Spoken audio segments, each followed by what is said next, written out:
Cósmica. Lunes. Lunes. ¿Qué pasa los lunes? Viene él. Ya está aquí. Ya está aquí. Repetía todo. ¿Cómo le va, Mau Crosato? ¿Cómo andamos, chicos? Bien, ¿y vos? Y tengo la neurona en corto, como todos los lunes de humedad. Mira, pensé que ibas a decir tengo la neurona en Córdoba. No. Tengo la neurona en corto. Igual tuve un paseíto hoy por Córdoba investigando ciertos orígenes. Mire usted. Nada, fue como, che, ¿qué podemos hablar? Así que levanté un gran ícono de la arquitectura argentina que se está reivindicando en los últimos años, un tal Francisco Salamone. Sí, claro. Con sus ideas tan particulares. También me acordé y levanto que creo que fue en el primer programa de Odisea Vicky toma las fachadas de los cementerios de Salamone. Claro, porque estábamos regalando en ese momento unos libros de fotografía. Sí. Ahora se me fue el nombre del autor, que registraba distintos cementerios del país, y ahí había arquitectura de él. Es que hablar de cementerios y hablar de este país y hablar sobre todo de la provincia de Buenos Aires y ¿Mataderos no nombrarlo, también o no? Los mataderos. Salamone tira como 4 puntos básicos. Si bien a lo largo de su obra hay como excepciones y hay algunos colegios, algunas unidades sanitarias, encontré Córdoba, que es donde empieza a diseñar un teatro. Mira vos. Que viendo la comparación y la evolución de la obra de él decís, esto es un loco, porque es un teatro full art deco, muy ornamentado, porque el tigre, ¿cómo es el dicho? El tigre pierde las mañas, pero no pierde las rayas, pero no las mañas. Sí, así. Bueno, Salamone nunca perdió su identidad, aún desde sus orígenes. Fue siempre muy identitario. Él lo que planteaba, que es una de las cosas que yo más admiro de la obra de él, primero es muy difícil, se me está haciendo difícil arrancar, porque pensemos que durante la década del 30, finales de la década del 30, y en 4 años produjo más de 80 obras públicas. Wow. Es un promedio altísimo. ¿Qué te parece? En un momento también como de mucha transición, donde él se sube a una propuesta que bajaba de los lineamientos de gobierno, que era engrandecer el interior de la provincia. O sea, en ese sentido existe en Salamone como una cosa muy federal de expandir y de dar identidad a una provincia entera. Y en ese proceso tira estas 80 obras en un tiempo récord, que aún hoy es un inconcebible. Porque además, si nos ponemos a buscar en la obra de Salamone, hay algo que me parece increíble, y es el nivel de detalle al cual se abocó este loco. Porque realmente creo que no puedo concebirlo de otra forma que no sea una locura total. Absolutamente todo pasaba por su ojo y se plasmaba en la obra y en la identidad de la obra, que incluía carpinterías, equipamiento, mobiliario, picaportes, detalles de herrería en escaleras. ¡Wow! No. Pienso en él y pienso en algo que me remite mucho a la sensibilidad de la poesía. Esta cosa como muy sensible de la poesía, de transmitir, de provocar, de interpelar. Y no solo por la monumentalidad de la obra, porque él era fundamentalmente monumentalista, sino desde la experiencia de usuario más chiquita, desde una silla, desde un banco de plaza, desde una fuente, desde un cantero, desde un picaporte o una fallera de ventana. Como todo, de lo macro a lo micro, abarcando absolutamente todo pensado. Todo pensado, todo diseñado, todo evocando todo un momento, y en tan poco tiempo. 80 horas en 4 años. 80 dijiste. horas en 4 años. En todo el interior de la provincia de Buenos Aires. El otro día, buscando, encontré un datito muy fantástico. Se dice que él recorría las obras de la provincia en avioneta. Porque eran tantas obras que se proyectaban en simultáneo, que la forma en la cual él podía hacer el seguimiento de obra. La provincia de Buenos Aires. Sí, gigante. Y además, yo me traje acá un resumencito para que nos demos una idea del nivel de locura de este señor increíble. Che, mientras buscas, Mau, Acá. agrego, porque Vicky nos escribe de su casa, que está estudiando, Sí. que el autor del libro de las fotografías, que en aquel momento regalamos, se llama César Casco. César Casco. Y que todavía cuenta con algunos ejemplares. No sé si los va a regalar o qué, o los va a ceder. Después vemos. Yo voy a decir al aire que me interesa y me interpela. Muy bien, eso solo. No, sabe, es un libro de arte de la hostia. Hermoso. Sí, claro. Hermoso. Sí.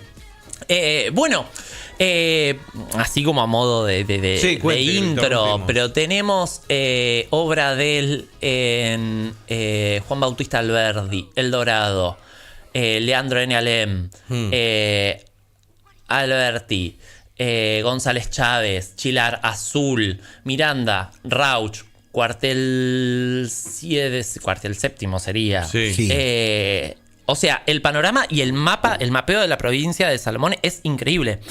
Hay un libro que si quieren leer un poco más e investigar un poco más, una de las cosas que más se hablan es de la ruta Salamone, que es la ruta por su obra a lo largo de toda la provincia de Buenos Aires. Y yo les súper recomiendo que si en algún momento están de paseíto, paren con el equipo de mate. Yo lo hice en Azul esto.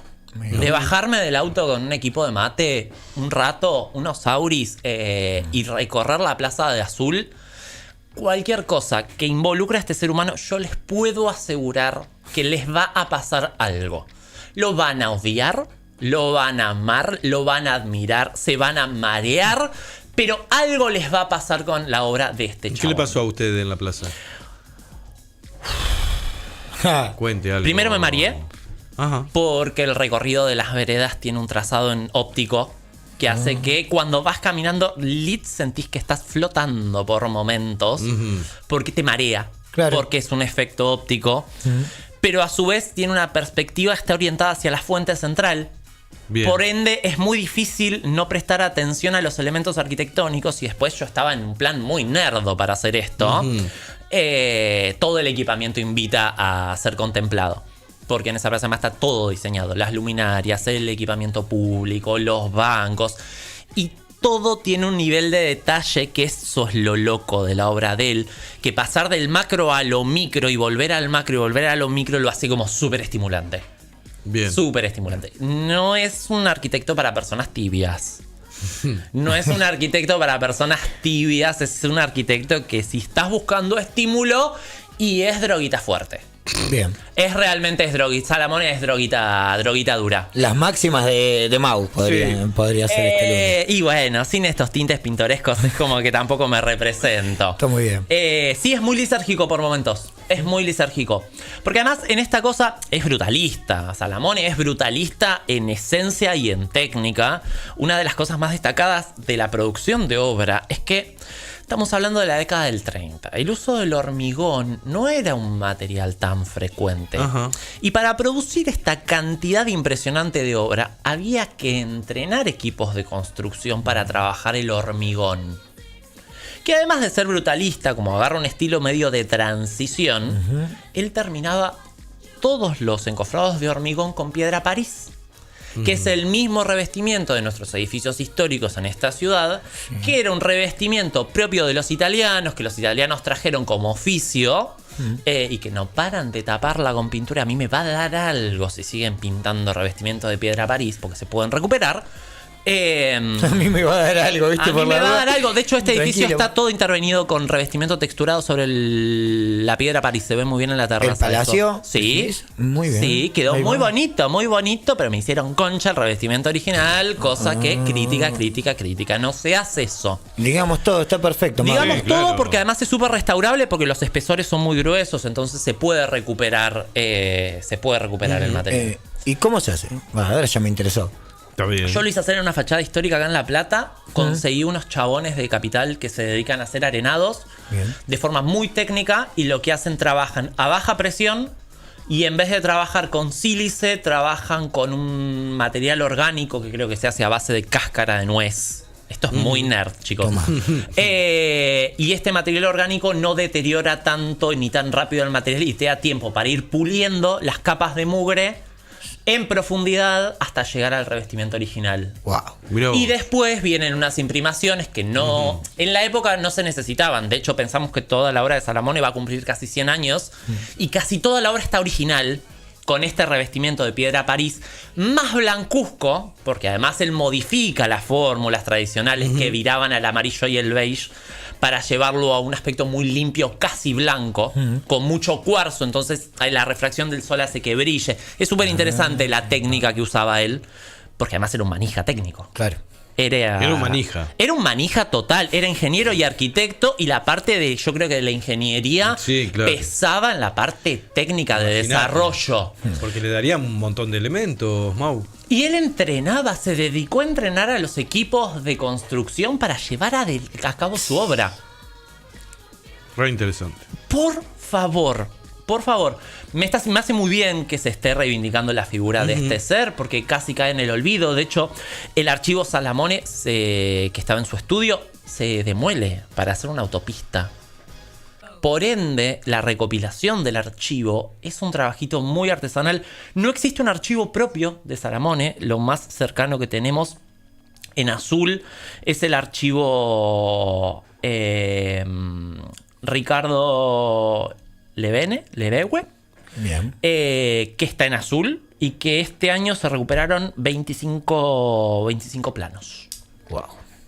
Qué pena también. Sé que en ese archivo también se está recopilando equipamiento mobiliario, porque Salamone diseñaba absolutamente todo cuando trabajaba en edificios gubernamentales. Wow. Escritorios, sillas, mesas, ceniceros, percheros. Este señor estaba más allá del bien y del mal. Lit. Y todo esto con una ejecución artesanal, con la tecnología del año 30 que demandaba esta... Los 30 se arrastran como esta influencia del Art Deco muy hermosa, no solo desde lo volumétrico y desde lo formal, sino desde la... para mí es lo más lindo del estilo, es la reivindicación de los oficios. Desde lugares nuevos, desde morfologías nuevas, pero con el arrastre de ponderar los arts and crafts, los artes y oficios. Entonces todo tenía un nivel de despliegue técnico y había trabajo de fundición, de tornería, de ensamble, de cromado, de lustrado. Entonces eran procesos muy largos, súper interesantes, y todo esto está en la obra de este chabón, en este contexto. Me había quedado con el dato que desapareció el archivo. Eso es increíble, Mau. Eso, pero la obra de si no hubiese sido una obra de hormigón, la obra de Salamone se hubiese perdido, yo creo. Se hubiese trabajado en materialidades más blandas, o hubiera hecho obra mucho menos pretenciosa, porque si hay algo que decir de Salamone es que en esto de engrandecer la provincia de Buenos Aires, es monumental el hijo de puta. Es monumental en escala y en potencia visual. Y maximalista, no le importaba nada. Es un Art Deco medio sobrecargado por donde lo mires. Creo que es la municipalidad de Azul la que dicen que parece una avioneta invertida, que en realidad se comenta, acá fuente Pirex, fuente de los deseos, como decimos siempre, que es en alusión a un desplome de la avioneta en la cual supervisaba las obras, que en un momento cae picada él con la avioneta. Sobrevive. Claro, sobrevive, y dicen que por eso aparece la planta de la vista de la fachada, una avioneta invertida. ¿Vos qué decís? Yo puedo crear cualquier cosa de este ser. Creo que de este ser puedo tomar cualquier referencia y decirte, todo esto es posible. No, ¿sabés por qué te preguntaba? Porque puede ser posible, porque el tipo sobrevive. Claro. ¿Cómo no vamos a dejar un registro de la supervivencia de esto? A un accidente aéreo. Tremendo. Claro. Bueno, hay algo, y en los 4 edificios que más desarrolla Salamone me parece súper interesante esto que hablábamos de los palacios municipales. Había como un eje que marcaba los proyectos. Los palacios municipales tenían como esta cosa de mostrar hacia el resto del territorio la importancia municipal. Estamos hablando de que él además tira estos bodoques impresionantes en localidades emergentes. Estamos hablando de que algunas localidades donde trabaja Salamone no tenían más de 30 o 20, 30 años de fundadas. Claro, muy poco. Entonces las agarra en casi suelo raso, pequeños pueblos, y los engrandece con obra pública, con arquitectura pública. Y eso era un poco el objetivo, engrandecer desde el origen lo que iban a hacer después estos lugares. Los palacios municipales tenían esta función, ¿no? Delegaciones o palacios municipales. Mostrar el poderío de la provincia de Buenos Aires. Claro. Mostrar innovación técnica. Mostrar una nueva proyección y un cambio de paradigma en esta década un poco muy controversial de la Argentina. Estamos hablando de los años 30 y 40. Donde un poco lo que se buscaba era esto, el impulso, y mostrar impulso. Y creo que eso él lo supo interpretar excelentemente. Seguimos flasheando casi 100 años después con la obra de él. Imagínense en ese momento. Sí, y esto que bien marcabas, Mau, de que eran pueblos, se puede decir, fundacional, fue su arquitectura en esas localidades. Él deja las bases, claro. Él deja las bases sentadas, y en todos los edificios, porque también tiene este mismo concepto en las plazas, por ejemplo, de tomar esta cosa, decir el espacio público, la cosa pública. Es impresionante el desarrollo que hay en el equipamiento de las plazas, en la iluminación de las plazas y en transformar estos centros geográficos en los pueblos en lugares de encuentro. En lugares de encuentro y de interacción donde lo gubernamental se encuentra con la vida pública, y entendiendo un poco cómo funcionaba la idiosincrasia de estos pueblos chicos, tiene todo el sentido del mundo que la gente tenga un espacio donde confluir. El patio de juego de los nenes, lugar para manifestarse, lugar para feriar, lugar para... Ya desde esa época se plantea este escenario, que me parece increíble. Los cementerios, por su parte, tenían como su propia idiosincrasia y su propia lectura. Ahí entra a fundirse un poco con esta concepción de qué es lo que sucede entre la vida y la muerte. También juega mucho en lo que es obra pública con el emplazamiento de los portales de sus cementerios. Esto es súper interesante, pero toma algo de no solo de la teoría sanitarista, que es alejar los cementerios de las urbes, sino prever la distancia suficiente para que esto después no termine interfiriendo, y emplazarlos geográficamente al final de una avenida. ¿Se entiende? O sea que hay algo muy filosófico respecto a la concepción de los portales de los cementerios de Salamone, que diseña ahí muchas capillas. Porque diseña portales, pórticos, que son los más reconocidos. Creo que si pensamos en Salamone, pensamos en cruces y cementerios. De hecho, hay un gesto muy interesante que él utiliza un montón, y es que estos elementos de escala monumental dejan a la vista pórticos muy pequeños de acceso en escala, que también hablan de esta transición entre la vida y la muerte. Y esto viene acompañado por recorridos de avenidas que llevan a eso y que además le dan perspectiva a su obra. Muy bueno. Entonces, realmente son obras monumentales pensadas para verse a la distancia. Tanto los cementerios como los frigoríficos. Qué loco. Justo estaba mirando una publicación de Recreo PBA. Que hace una recopilación de todos los mataderos que diseñó Salamone. Bueno, hay toda una nueva corriente que por suerte está intentando reivindicar y revalorizar estos edificios, porque son realmente, los mataderos fue el cuarto eje en la obra de Salamone, el cuarto gran eje. Y acá se pone un poquito más técnica la cosa. Si ya estábamos en una, imagínense que los mataderos municipales representaban el poderío económico y la potencia económica, no solo de la provincia, sino de estos municipios que explotaban como recurso la ganadería. Claro. Entonces, tiene un mensaje. Estos lugares generaban empleo y generaban potencia económica dentro de lo nacional y dentro del campo internacional. Entonces, no era moco de pavo. El chabón lo entiende, lo resignifica con estas fachadas monumentales, pero no se detiene ahí. Toma algo de la teoría productiva de Ford respecto a sistematizar la producción de un bien e instala dentro de los mataderos la llamada línea de producción que hasta ese momento no existía. Y empieza a sistematizar a través de la arquitectura, a través de su aporte en la arquitectura y en la ingeniería, el trabajo de la ganadería y la exportación. Entonces, de repente, hay un trazado lógico en los mataderos de Salamone que hasta ese momento no existía. Y era sistematizar el proceso productivo y acompañarlo con infraestructura y con despliegue técnico. No se le escapaba nada. No se le escapaba nada. Y en el medio te diseñaba un picaporte. Sí, no. Y en el medio te diseñaba un picaporte y todo esto pasó en 4 años. ¿Qué pasó, chicos? Te hizo la revolución industrial. ¿Qué pasó? Te marcó la revolución industrial, claro, y te dijo, y además va a ser federal, y además va a hablar de la grandeza de cada uno de los componentes que conforman esta provincia. Y por favor, y además vamos a revestir todo con piedra París, blanca. Y vamos a formar a la gente para que no solo revista, sino que además hormigone, porque no se usaba tanto el hormigón.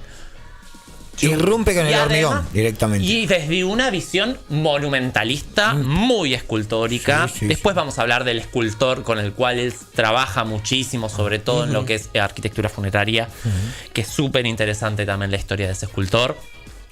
Porque además interpela el cubismo y hay mucha corriente. Y, uy, por favor, este ser. Estás enloquecido. No, es que es imposible no enloquecerte porque a medida que empezás a indagar no paran de abrirse puertas y capítulos y profundidad, sobre todo profundidad y compromiso. No solo con su propia obra, sino con lo que representaba. Muy bien. Y compromiso por el pedido. De decir, queremos engrandecer la provincia, queremos. No se diga más. Pórticos monumentales. Listo. Hay un dato que les quería traer que me pareció súper interesante. En la página de Ediciones Bonaerenses, el libro La Ruta Salamone está disponible gratuito para descargarlo. Mira qué buen dato. Y tiene toda la ruta en la provincia con mapas, con fotografía. Itinerario. Es un itinerario, porque hay toda una ruta que es increíble hacerla. Yo la hice de 2 o 3 pueblitos nada más, pero creo que podría pasar. Es un planazo, ¿no? Yo creo que es un planazo y estamos hablando de localidades muy cercanas. Sí. Yo creo que cargar un mate y salir a recorrer arquitectura siempre es un buen plan. Y en este caso, cuando la arquitectura se mezcla con la técnica y se mezcla con lo escultórico y predispone un montón de cosas dentro de la misma provincia y con medio tanque de nafta, creo que podemos hacer un planazo.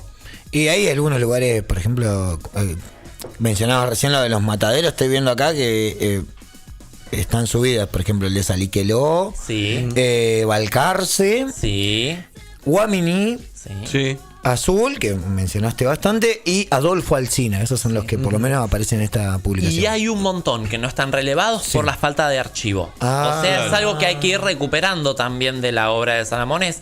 Dónde se intervino, cómo se intervino, porque siguen apareciendo datos a lo largo del tiempo porque no hay archivo.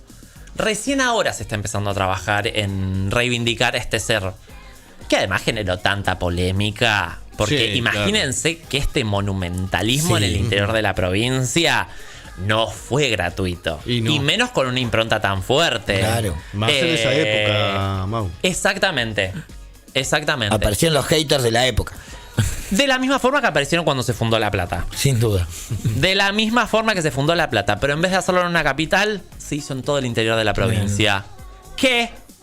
Hablemos de locura. No, un visionario, un revolucionario, me animo a decir. Total. Y un dato más que les voy a tirar como para cerrar. Habiendo hecho y producido tanta obra, todavía no se entiende cómo él está enterrado en algún lugar que no me acuerdo dónde es. Acá empiezo a llevar. Tranca. Pero tengo el recorrido, que es lo que me interesa contarles. Él muere, él tenía problemas cardíacos, muere. Termina un par de años en un mausoleo prestado. Lo exhuman, lo pasan a otro mausoleo prestado. Y su tumba es una plaquita pedorrita en una localidad de la provincia de Buenos Aires, sin pena ni gloria y con una austeridad casi franciscana. Me acordé un poquito de Le Corbusier y su cabañón, que era un 3x2 de madera frente al mar, el viejito nudista surfero que terminó diciendo demuelan todo y arranquen de cero. Bueno, él más o menos dijo como, bueno, me cagué muriendo, tírenme donde puedan, chicos. Y está perfecto. ¿Cómo? Lo mismo que dijo el Papa. Claro. Justicia poética. Claro. Che, impresionante. La verdad me encantó. Abro el campo para que sigamos charlando y para que se sigan chusmeando y narraste esta investiguen. historia, además. Sí, cerró por todos lados, me encantó. Me subí. Se me hizo cortocircuito la neurona, pero me subí. No, me encantó. Sí. Sí, muy bien. Para entrar al lunes un poquito inspirados. Pero sí. Hoy fue un lunes de inspiración, sin duda, este programa. Sí, todos manijas los... Toda la gente, sí. Toda la gente manija. Está bueno. Eso pasó. ¿Te parece si agradecemos al equipo? Y nos ¿Agradecemos? vamos despidiendo? Por supuesto que sí, me recontra parece. Vamos a agradecerle a Pluma Pan, que está en los controles audiovisuales, en los controles sonoros. El señor Emiliano Bielevich. En redes, Mariano Cobo y Maxi Ucotich. Y Maxi Ucotich. Le iba a cambiar el apellido a Mariano. Por eso a Mariano, ¿cómo le ibas a decir? No, porque es otro periodista. Le ibas a tirar. Sí. Otro Está nombre bien, cualquiera. Está bien. Dentro del periodismo, pero era otro. Claro. Muchísimas gracias, Mau. No, muchas Perosato, gracias a ustedes. por la participación. Muchísimas gracias, Eva Álvarez. A vos, Edu Zapata, un placer como siempre. Así que mañana a las 6 de la tarde, desde la Feria Internacional del Libro en Buenos Aires, otra entrega de Odisea Cósmica. Chao, que lo pasen bien.